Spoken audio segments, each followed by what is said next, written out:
On spot news cable channel Gulbarga ಸುಮಾರು 2 ವರ್ಷದ ತನ್ನ ನ್ಯೂಸ್ ಚಾನಲನ್ನು ಇವತ್ತು ಕರ್ನಾಟಕ ಜನತೆಗೆ ಸಮರ್ಪಿಸಿ ಇವತ್ತು 2 ವರ್ಷ ಮುಗಿಸಿ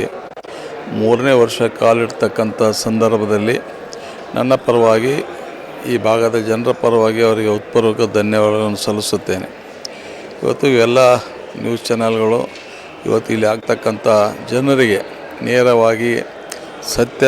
ಬಗ್ಗೆ ಜನರಿಗೆ ಮುಟ್ಟಿಸ್ತಕ್ಕಂಥ ಕೆಲಸ, ಆಗ್ತಕ್ಕಂಥ ಅನ್ಯಾಯ ಬಗ್ಗೆ ಜನರಿಗೆ ಎಚ್ಚರಗೊಳಿಸ್ತಕ್ಕಂಥ ಕೆಲಸ, ಸರ್ಕಾರಕ್ಕೆ ಎಚ್ಚರಗೊಳಿಸ್ತಕ್ಕಂಥ ಕೆಲಸ, ಅದರ ಮುಖಾಂತರ ಜನರ ಸಮಸ್ಯೆಗೆ ಸ್ಪಂದಿಸ್ತಕ್ಕಂಥ ಕೆಲಸ ಇವೆಲ್ಲ ಆಗೋದ್ರಿಂದ ನ್ಯೂಸ್ ಚಾನಲ್ಗಳ ಅವಶ್ಯಕತೆ ಕೂಡ ಇದೆ. ನ್ಯೂಸ್ ಚಾನಲ್ಗಳು ತಮ್ಮದೇ ಆದಂಥ ರೀತಿಯಲ್ಲಿ ಸತ್ಯ ಶೋಧನೆ ಮಾಡಿ ಜನರ ಪರವಾಗಿ ಮತ್ತು ಜನರ ಸಮಸ್ಯೆಗಳಿಗೆ ತಮ್ಮದೇ ಆದಂಥ ರೀತಿ ಕೊಡುಗೆ ಕೊಟ್ಟಾಗ ಮಾತ್ರ ಅವು ಜನಪ್ರಿಯತೆ ಆಗ್ಲಿಕ್ಕೆ ಸಾಧ್ಯ ಆಗ್ತದೆ. ಈ ಒಂದು ಚಾನಲ್ 3ನೇ ವರ್ಷ ಅವರು ಪಾದಾರ್ಪಣೆ ಮಾಡುವ ಜೊತೆಗೆ ಮುಂದಿನ ದಿನಗಳಲ್ಲಿ ಹೆಮ್ಮರವಾಗಿ ಬೆಳೆದು ಭಾಗದ ಜನರ ಮೆಚ್ಚುಗೆ ಪಡಿತಕ್ಕಂಥ ಕೆಲಸ ಮಾಡಲೆಂದು ಅವರಿಗೆ ನನ್ನ ಪರವಾಗಿ ಗುಲ್ಬರ್ಗ ಜನತೆ ಪರವಾಗಿ ಶುಭ